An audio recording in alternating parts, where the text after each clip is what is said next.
Okay, here's my sound preferences.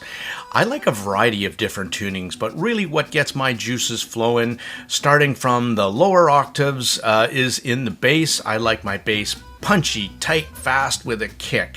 I like a little bit of energy down there, maybe a little bit of warmth, but not too much getting into bass bleeding. It's got to have enough weight to make male vocals, make piano, cello, percussions, have the right tonality. When it comes to my mids, I do like my mids and mid clarity, but I don't like too forward a mid, so that's the upper mids I'm talking about. So keep the pinna gain down a little bit and not make it too forward a presentation. And when it comes to the highs, I do like my sparkly highs. At my age, I'm probably losing a little bit of the high frequencies. But not too much where it's sibilant and in your face. So that's what I like.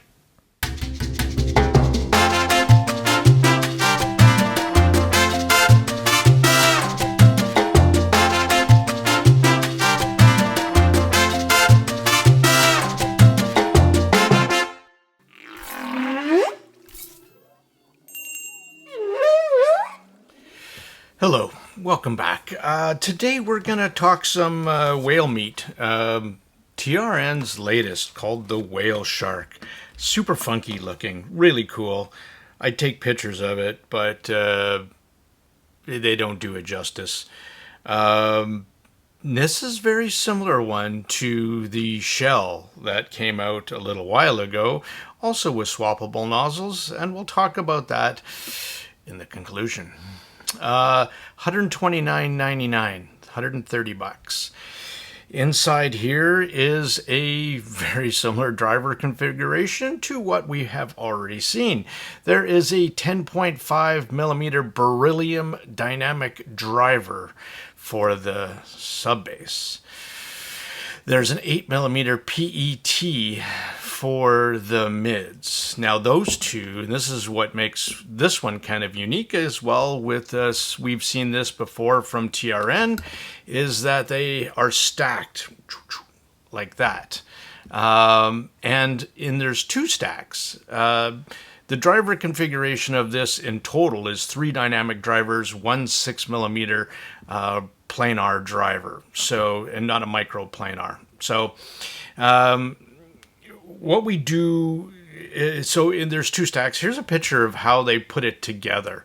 So the highs are being done by a self-developed titanium coated dynamic driver for the highs, and it seems to get its own channel through the shell. And these are fully baller blue kind of CNC machine shells, and underneath is that kind of bluey gems. It's really funky looking, that's for sure. They have weight to them. They definitely have some heft. And they have this unique shell shape, like the shell.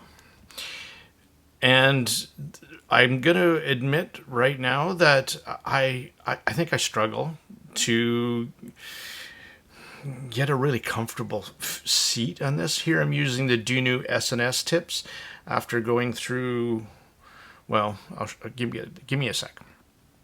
So they do fit in here, but they do also the ear tip is what's holding it in place more than anything else. And the shell kind of feels like it's loose in my ears.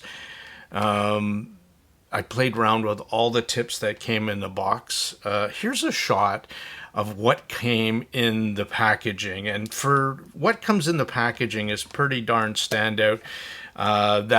We've seen this before, that polycarbonate case with a liner inside comes with 3 sets of different tuning nozzles that do make a difference. And this absolutely, probably the nicest modular cable I've seen TRN come out with, and a lot of others put to shame. Really, really stunning looking modular cable. 3.5, 4.4 included in the packaging.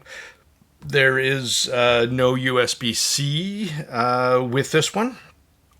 and it's kind of terminated in a 2-pin, and the ends are kind of with a molded 2-pin end. It's really funky, really, really cool. Love that cable, love the case. I love how many ear tips you get. TRN seems to do the value equation for that fantastically, right? So that shell shape might be an issue for some. The nozzle angle and the depth, you're really going to have to play with some tips. If you don't find anything in the packaging with that amount of ear tips, as I didn't, you might want to try the Dunu SNS because they work for me. So they don't really play nice with a lot of ear tips. I find the TRN ones, most of them, are the umbrella's too soft for me, so it leaks and I get no bass. So not going to be good. How do these things sound? Well, they sound pretty bassy, and that's the thing with this set is with the different tuning nozzles, you can, and here's a graph of what those 3 tuning nozzles actually do. Unlike Tantrum, where the 3 nozzles really, you can't hear a difference. There's no difference between the 3. I don't know why they keep bothering. But with this set, that does make an audible difference. And here you can see it as a visual representation. And I'm going to show you the Rue version, probably because it's a little bit more pronounced that you can see versus the Squiglink version of mine. So they're both on there as well. So the bottom half of this IM is warm. If you were expecting that beryllium subdriver to slam, it doesn't, because it's responsible for the really low frequencies.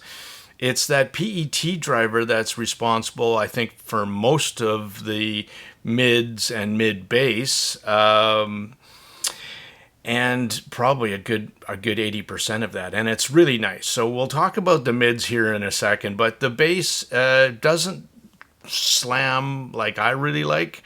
It's a bit softer sounding. It's still very musical, though, I will say that. And when you change the tuning with the tuning nozzles for those upper mids, one thing that doesn't change is that dip. And here I'm going to point to that 4K cavern. It just drops off, 12, 13 dBs into the treble. And then it has the spike around 8K and energy beyond. And yes, you can hear that. And I'll tell you how that comes across for me. So bass is nice, a little softer, not exactly slammy. It on some tracks, some ear tips are going to play a big part, and sources. I'll get to that in a bit. It might come off with a bit of bass bleed. So really, there's a whole bunch of factors going on here, and your impressions of the set will change depending on all those things. Ear tips, number 1, sources, number 2, and how much power you're feeding with it, I noticed as well. So, and let's talk about those mid-range, because I think that's the real star of this show. With this dynamic driver, just like the Shell, I found it a very natural sounding mid-range. I really like the sound of dynamic driver mids. I really like the sound of dynamic driver highs too, but with that titanium one, I think TRN was a little worried about it becoming shrill or sibilant, and that's why they did that huge dip. So there is no sibilance in this set, or shoutiness, that is for sure. Really fix that. So, I mean, if you're quite sensitive to that at that 5K area, this is a set for you. But that's also what makes, for me, from this set, from being very good to just okay. because it's missing something for me into the treble that I just couldn't get over. That 4K dip just doesn't have. So listening to some rock just now, these are fresh out of my ears. I was just listening to it with the Ibasso PB6. Lots of power with that, super clean, and I just couldn't get the sparklies, the twinklies. There wasn't just enough in for rock music to bring that out. You'd get it up into the upper mids, and then it would drop off. So while you could play this quite loud, it just sounded like you were missing something. And then there was that, and when I see this dip, sometimes I kind of refer to that as like an artificial something in the end, and it does sound like that. So it had some sparkle and air in the very top end, and that's where the planar is affecting. It's working as they tuned it for the ultra high end. So you got dynamic driver, and then micro, and then just the planar, not a microplanar. Sorry, that 6mm round planar is doing and it really does a great job up top. And if it wasn't for the fake sparkle, that's what I'll call that. If you're a fan of warmer tunings, playing around with the nozzles, you'll like this set quite a lot. The whole tuning on the Whale Shark sounds kind of laid back and smooth. That's the way I would say it, and fun. There's a big fun factor going on with this thing. The dynamic driver for the mids gives the Whale Shark more of an organic sounding vocal and natural and effortless mid-range. I really do like it, and I like that over most, especially inexpensive balanced armatures. Except for the Sonyan 2600s, those are my favorite for mids. Same for the highs. And while it's still rolled off, I just don't think there's just not quite enough of the twinklies and sparklies for hi-hats and cymbal strikes. With the titanium driver might be doing a good job, but I think it's just tuned a little too relaxed for my ears and preferences that I like. But again, zero harshness or sibilance for me. So it's a win-win, or a win-loss. And so I was playing with this thing with a bunch of different sources to try and wrap my head around how this thing sounds, from the Colorfly L1 dongle, the $50 dongle. Warmer sources on this for me didn't do it. I liked more analytical sources like the KNN3 Ultra, the Astelin Kern Con Max, the Music Tech's Nipo A100, and the Ibasso PB6 amp. Phenomenal. And I was using that with, again, very clean, uncolored Ibasso DX180. So those were all my sources. So clean, uncolored, analytical to bring out the best, and power. This set does like power, big power. I think if you just had something underpowered, like the little L1 would drive it, but at 125 milliwatts, I don't think it's enough. I think these dynamic drivers it liked the A100 at 550 milliwatts, right? It liked power. So again, might be an issue for some. The Burson Conductor GT4 with 10 watts of pure Class A, this thing sounds amazing. I don't expect everyone to use a $2,800 amplifier for a $129 IM, but I wanted to give it the best it can be and see what it was. It had really nice. I mean, that amp with that much power, the bass was slamming, make my ears tingle. It really has, with this kind of tuning also, If you haven't had one that has a lot of like this kind of curve in from the bass into the mids, you get a very stereophonic sounding image all across the board, but bass especially becomes more stereophonic. Left and right drum hits, where ones that are just sub bass focused, you don't get that quite as much. So those are my favorite sources. To wrap this up, kind of, you get a bunch of stuff. You get a wicked baller cable. You get great accessories, worth it for the asking price in itself. Smooth, natural, dynamic driver sound, better than cheap BAs, funky, unique look, and it might be worth it if you like this kind of tuning. So that's where I had left it, and I'll talk about one more thing as well, probably more than one more thing. I went back and I really wanted to love this set, and I really wanted to groove with it. So I went the full gamut. I went these different the different tuning nozzles about 3 times. For me, the reds are too dark sounding up top. Again, if that's your thing, you'll love it. If you like warmer sounding sets, the green was right in the middle, and then I went to black and I was giving it more energy into the upper mids. Now, while it did sound a lot more fun and dynamic with the black nozzles, I found it lost some of its special sauce in the natural sounding mid-range with that elevation going on there. So the green sounds the most natural, the black sounds the most fun and energetic, and the red is the most warm and laid back.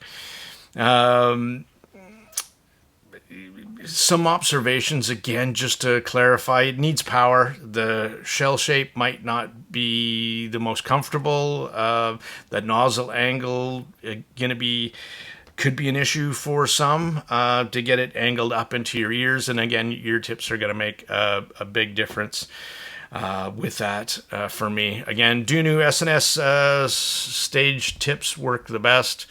So as a wrap up here, unique look. Driver configuration, you don't see too much, makes this one stand out from the crowd. Bass is good, not stand out. Mids are really fantastic, natural sounding. You can, again, dial up the upper mids with the tuning nozzles to your preferences. But here is when I was giving this some mindful thought, and I went back into my notes, and someone else also commented, well, this is a lot like the TRN shell. So, and then I had, this set really honestly then had me scratching my head. Why did TRN feel they needed to come up with a new theme with a very, very similarly, almost here, bang on tuning, and for an IM that's already been out with swappable nozzles, modular cable case, for $61.99, for $62, with the, as far as I can tell, the exact same drivers. To top that off, the shell shape is pretty much exactly the same fitment issues for some. Again, you needed the correct ear tips, but $62 versus $129, I just don't see, or more importantly, hear the added value proposition unless you really like the looks of these IMs. And for me, the one glaring issue on the tuning that might or might not be for you or for me were the rolled off treble. It's just not great for some genres like rock, where again, I just found it, I wanted more from hi-hats and cymbals. It wasn't a deal breaker per se, and you could probably EQ that if you're into that as well to fix that. But for me, I just wishing that it had a little bit more. But that was the TRN Whale Shark for me. really glad I got a chance. Thank you to TRN for sending this for the channel, and the opportunity to hear this and share it, my thoughts with you. So this is Tone Deaf Monk. I'm out for now.